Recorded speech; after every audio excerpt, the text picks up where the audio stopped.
comienzo de la semana anterior, Ricardo Preve está en Vietnam rodando el documental Un precio que tenemos que pagar, acerca del periodista argentino y corresponsal de guerra Ignacio Ezcurra, desaparecido en Saigón en 1968. Preve está actualmente recorriendo ciudades vietnamitas como Ho Chi Minh, en la antigua Saigón, buscando testimonios y documentos.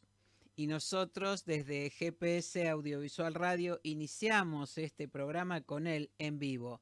Ricardo, muy bienvenido, gracias por trasnochar por nosotros y con nosotros. Aquí son las 19:03. Sí, buen día, Julia. Acá son las 5 de la mañana del jueves, así que a ustedes todavía les puedo desear feliz Día de la Patria. Yo ya estoy en el 10 de julio. Un Claro. gusto estar en tu programa. No hay horario, no hay fecha que no me interese estar conversando con vos sobre nuestro querido cine argentino en tu programa, así que aquí estoy. Bueno, muy bienvenido y gracias nuevamente. Bueno, vamos a dar un pantallazo recordatorio de quién fue Ignacio Ezcurra y por qué fue corresponsal de guerra en Vietnam. Sí, bueno, él era una persona que siempre había querido ir a contar historias en lugares bastante insólitos. Quizás eso había comenzado cuando tenía 19 años, se escapó de su casa y se fue a dedo con dos amigos desde Buenos Aires a Nueva York. Se quedó a estudiar periodismo ahí.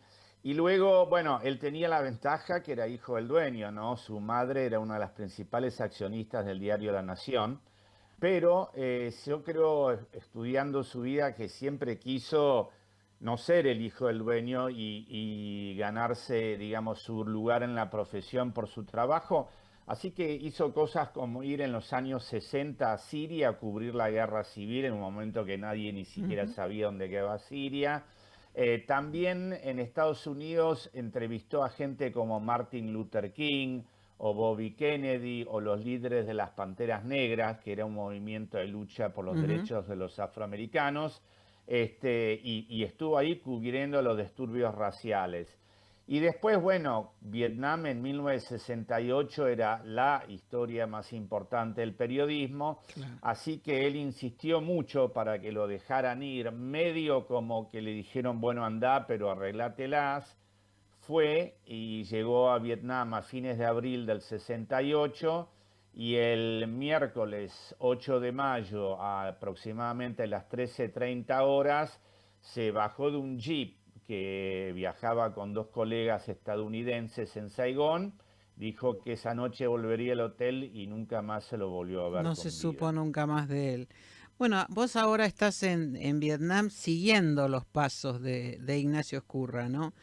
¿Cuál o cuáles son las cosas que te llamaron la atención y te tomaron por sorpresa? Hay una enorme, que fue esta, una realización estratégica. Nosotros habíamos siempre pensado, ¿cómo es posible que un argentino alto casi 1,90 m como yo, es decir, no alguien que no se pudiera diferenciar, se hubiera bajado de un jeep en una guerra tan fotografiada, tan filmada, con tantos periodistas extranjeros acreditados Mm. y nunca más se hubiera sabido de él? Y efectivamente la primera cosa que saltó y que nos sorprendió es la cantidad de información que hay sobre lo que sucedió acerca de él. Nosotros hemos entrevistado gente que lo vio muerto en un barrio de Saigón, hemos encontrado fotos nunca antes vistas, cuatro más exactamente. Siempre se había hablado de un misterioso fotógrafo japonés cuyo nombre no se sabía, que había visto a Ignacio muerto y sacado fotos. Bueno, nosotros encontramos ese fotógrafo, vive aún, tiene 87 años en Nagano, en Japón.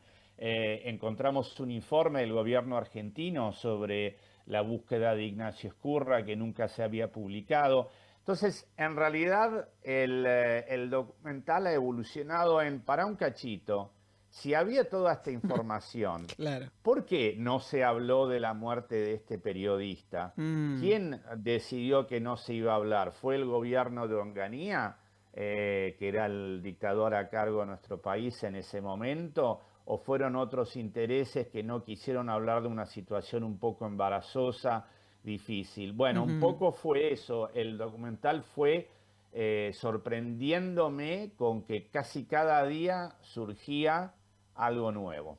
Ahora, vos, por supuesto, tenías una planificación antes de llegar allí a Vietnam y bueno, ahora entiendo que esto que estás contando te debe haber ido modificando los pasos, ¿no? A seguir Sí, en el... realidad no, pues, perdón, pero no, Ah, porque esto lo encontramos ya, por ejemplo, encontramos el informe del gobierno argentino en el baúl de una casa de un señor que lo tenía en manos de un privado. Ese informe no estaba ni en el Archivo General de Nación, ni en los archivos de Cancillería, ni en, en ningún lado. O ujú, sea, en realidad ya habíamos descubierto mucho de la información anteriormente a llegar. Y esto estuvo bueno porque acá es muy distinto a filmar en Argentina, no es que salís a la calle con la cámara. mm, Acá hay que mandar el guión o tratamiento del documental por adelantado, hay que mandar el plan de rodaje por adelantado, hay que especificar qué planos vas a filmar, hay que mandar un listado de toda la gente, de todas tus locaciones y no podés empezar a filmar sin la presencia de un representante del Ministerio de Cultura que te acompaña en todo momento ujú. y por lo tanto es muy importante tener la mayor planificación posible. Pero lo que sí fue cambiando es acerca de qué va el documental. La verdad que este documental me sorprende sobre cómo me va cambiando el objetivo a medida que descubro, ah, mira vos, así que esta Ajá. información estuvo ahí todo este tiempo y ¿por qué nunca se comentó? Eso ha sido la sorpresa muy grande. Claro. ¿Hay testimonios de vietnamitas que lo hayan conocido a Ignacio? ¿Te encontraste también con eso? Sí, bueno, encontramos a gente que vivía en un barrio, bueno, que vive en un barrio donde sabíamos que había desaparecido Ignacio, sabíamos que había una foto borrosa de muy mala calidad que mostraba lo que podría ser su cuerpo, pero gracias al trabajo nosotros armamos tres equipos de investigación periodística, uno en Estados Unidos, uno en Vietnam y uno en Argentina. Gracias al trabajo de una periodista vietnamita, logramos descubrir el lugar exacto donde fue asesinado Ignacio, que no es muy lejos, pero es una cierta distancia de donde desapareció. Y hace unos días entrevisté a una vecina de también 80 y algo años que vivió toda su vida ahí y lo vio muerto. También conocimos gente que lo conoció y también conocimos otros periodistas que nos dieron información sobre quiénes podrían haberlo matado y varias otras cosas que vamos a estar mostrando en el documental. Así que Ujú. la verdad que encontramos información, pero como te digo, yo digo, pero ¿y toda esta información? Nosotros Sí. no tenemos acceso especial. ¿Cómo es posible que nunca antes se habló de este caso si estaba tan bien documentado? Mm, mm, claro. Raro, por lo menos raro, ¿no? Sí, Digo, sí, sería la palabra, llamativo en todo caso, llamativo, sí. ¿no? Y bueno, y en este plan de actividades allí en Vietnam, en estos 10 días, ¿qué llegaste a concretar todo esto que estás contando y qué te Ujú. queda por delante allí en Vietnam? No, en realidad ya terminamos. Salgo en el vuelo de regreso a Buenos Aires el sábado. Yo conté acá con el apoyo de la Embajada Argentina en Vietnam, que la verdad Ujú, que fueron muy amables y ayudaron mucho. Anoche hubo, bueno, anoche para mí, es decir, a la madrugada de ustedes, en la residencia del embajador hubo un brindis con vino y empanadas para el ajá. 9 de julio, que yo quería estar presente.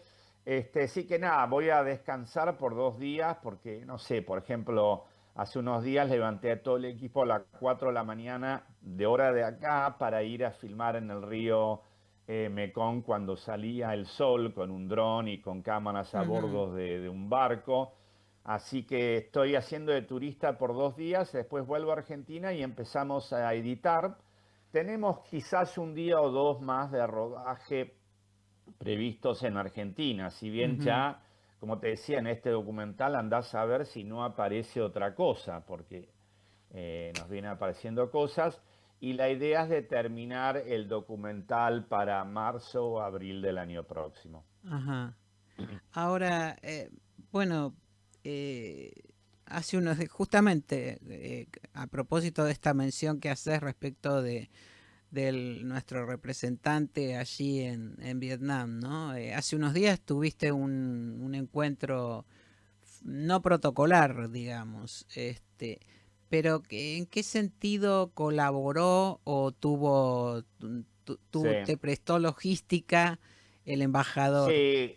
Bueno, primero que hice una conferencia de prensa en la que vinieron más de 20 medios de prensa vietnamita, incluyendo, quedé asombrado por el nivel de castellano de, por ejemplo, la Radio Nacional de Vietnam tiene gente que, periodistas que hablan, bueno, por supuesto un poco de acento, pero súper informados sobre Argentina. Sabían Ujú. también de Ignacio Escurra, lo cual me dio un poco de vergüenza en sentido que parecían saber más que nuestro propio país sobre un argentino. Y esa conferencia de prensa fue importante para establecer, digamos, un poco, acá todo se maneja un poco con qué tanta importancia tenés. Y si tenés Ujú. una cierta fuerza política y una cierta presencia, es más fácil lograr ciertos trámites. Y después, por ejemplo, el embajador Marcos Antonio Bednarski organizó una reunión para mí en el Instituto de Cine de Vietnam, lo que Ah, sería mira. el Inca de ellos. Así que conocí a la directora, al vicedirector, me mostraron el trabajo que ellos hacen en la conservación del material fílmico, y yo les conté un poco de nuestro cine. Así que tuvimos una charla que fue también muy interesante y ayudó un poco a que se emitieran todos los permisos, porque la Ujú. mayoría de los permisos de filmación que se tramitan en Vietnam son rechazados. Ajá. Así que no Ajá. era una cosa, y pueden ser revocados en cualquier momento. O O sea, todo está sea, muy pautado, muy preestablecido. Claro. absolutamente. Si Mm. llueve, no es que cambiás una locación y decís de un exterior me meto a filmar adentro. Vos tenés permiso para filmar en un exterior, qué sé yo, el miércoles a las 10 de la mañana, y si no la usás, no la tenés. Ahora, nosotros desarrollamos una muy buena relación con el Ministerio de Cultura. La verdad que fueron muy amables. Y después de un tiempo que estábamos, viste, un grupo argentino, un grupo de vietnamitas juntos, el ser humano se comunica y Ujú. logramos una cierta flexibilidad. Pero creo que esa flexibilidad también vino de que supieran de que somos un equipo argentino que tiene por lo menos algo de apoyo y de respaldo de nuestro propio gobierno. Y eso ayudó. Yo creo que en Ujú. Asia es parte de la cultura de ellos un poco la formalidad y la presencia exterior ayuda. Recién mencionabas este encuentro organizado, impulsado por el embajador, ¿no? El embajador Sí. argentino en Vietnam, con los periodistas. Y bueno, esto que te sorprendió de que el manejo del español, del castellano, por parte de algunos de ellos. ¿Qué fue lo que más les sorprendió del trabajo que vos estás realizando? Bueno, a todos les sorprende que venga un argentino desde Argentina hasta Vietnam, ¿no? Estaban todos muy, muy contentos de eso.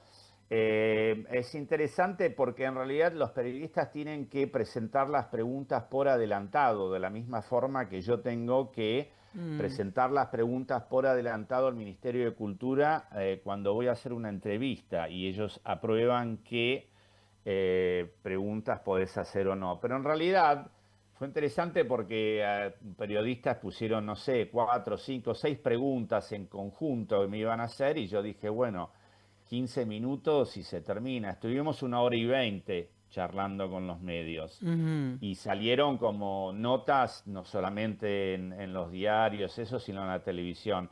y vi como en realidad sí, hay una estructura que le dicen, usted puede preguntar de esto, pero después realmente muchísima libertad para conversar, me preguntaron cuál era mi objetivo, qué quería yo que el Mm, público vietnamita sacara de esta historia. Me preguntaron si la película se iba a ver en Vietnam, cosa de que yo les dije que quiero que el cine para mí es una forma de unir a gente que en la primer visión piensa no tengo nada que ver con ellos y sin embargo después a través del cine descubrís nuestra humanidad en común. ujú. Y contar una pequeña historia, como la muerte de un periodista argentino, les dije, en realidad cuenta historias más grandes y cuenta cómo es importante que nos conozcamos, porque cuanto más te conoces con otra gente, menos chances hay de que querés odiarlas o matarlas o iniciar una guerra con ellos. Mm. Entonces hablamos de este tipo de cosas y creo que a ellos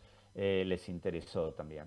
¿Y qué nuevos matices encontraste en la vida de Ignacio Ezcurra a partir de esta experiencia que, bueno, todavía estás allí en Vietnam, ¿no? Siempre es difícil hablar con una periodista inteligente que estudia las cosas antes de hacer las preguntas porque te pone medio en aprietos. Igual debo No, decir que acá no tuvimos que poner el cuestionario a consideración de nadie. Este, vos estás contestando libremente. exacto. No, bueno, un nuevo matiz que todavía nos estamos preguntando es la misión militar argentina a Vietnam. A Mm, los pocos días de morir Ignacio Ezcurra llega una misión militar argentina, compuesto de 5 oficiales de las Fuerzas Armadas, incluyendo un general de brigada de Nevares que era comandante de la Brigada de Infantería en Tucumán. Y esa misión militar que había sido planificada ya hace tiempo, sin embargo, nos preguntamos qué rol tuvo en este tema o de la investigación o de la difusión de los resultados de la investigación. ujú. El general de Nevares se reúne con Onganía a principios de junio del 68 cuando vuelve de Vietnam. Me hubiera encantado escuchar a ver qué hubieran dicho. El general Nevares dijo que había quedado impresionado cuando estuvo acá, no solo del profesionalismo del ejército de los Estados Unidos, sino de la amabilidad y humanidad con la que trataban a la gente, con eso te digo todo. Claro. Por ejemplo, se quedaron en el mismo hotel donde se quedaba un diplomático realmente bastante junior que había sido enviado a investigar la muerte de Ignacio Ezcurra. Cuando este diplomático va a ver al embajador de Estados Unidos en Vietnam, va a la misión militar argentina también y está presente. Cuando la Nación nunca envió a nadie a investigar, pero la revista Mm, Gente y un canal de televisión argentina sí enviaron a Enrique Jarito Walker, que luego desapareció en los años 70 por sí. parte de la dictadura. Él vino a Saigón a ver un poco qué había pasado con Ignacio y también vino Andrés Percivale con un camarógrafo. Bueno, a esperarlos en el aeropuerto estaba la misión militar argentina. Mm. Era como que estaban en todas. Y nosotros estamos tratando de ver exactamente qué rol tuvieron y por qué estuvieron tan involucrados. Así que ese es un matiz que todavía no hemos logrado entender del todo, pero bueno, cualquier argentino, por ahí los vietnamitas no captaron la importancia, pero cualquier argentino que ve un grupo de Sí, militares que está sí. involucrado en una investigación de un periodista que Sí, desapareció, sí. inmediatamente se te arman muchas Se preguntas. abren algunos interrogantes, sí, Exacto, incluso algunas preguntas retóricas, ¿no? exacto, Bueno, exacto. estamos entonces con Ricardo Preve, que en solo 6 meses estrenó en plataformas su más reciente documental, Algún día en algún lugar. También fue declarado personalidad destacada de la cultura de la ciudad de Buenos Aires y comenzó a rodar este apasionante documental que ya se vislumbra como muy apasionante y quizá muy polémico, un precio que tenemos que pagar en un periplo que lo llevó desde Argentina hasta Vietnam, donde se encuentra ahora en estos momentos y a poco de volver a Buenos Aires. Ricardo, un abrazo inmenso, muchísimas gracias por este contacto, por toda esta información y bueno, ya volveremos sobre el tema y algunas cosas más tendrás que contarnos, ¿eh? Muy bien, bueno, gracias a vos, Julia. La verdad que no veo la hora de volver a casa a Buenos Aires. Acá hoy, bueno, ayer hizo 38 grados con una sensación térmica de 43 Ah, acá en bueno, Jujuy. lindo. Acá hace Así mucho que frío, hace mucho frío así, y pasan así cosas, y están cuando abran pasando la puerta del cosas. avión me voy a caer desmayado y pasan cosas, sigo las noticias. Bueno, Julia, muchas gracias. Es un Gracias, honor y un placer estar con vos como siempre. muchísimas gracias, un abrazo enorme. Seguimos en GPS Audiovisual.